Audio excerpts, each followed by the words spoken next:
In this video, I'm going to be showing you how to scan QR code on iPhone.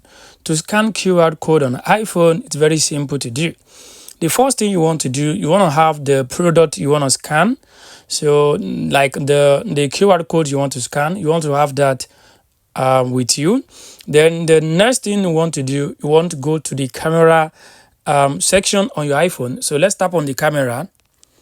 So once you tap on the camera, it will bring you to this page on your iPhone. So what you want to do next, we have to look for the QR code we want to scan. Let's check through here. As you can see, we have the QR code over here. So this is the QR code. We have it here. So you just want to scan that. So once you scan it, you want to tap on open in Chrome.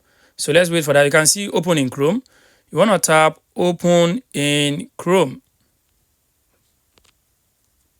So let's wait for this to do. So once you tap open in Chrome, this will open up this page for you. Let's wait for it to scan it.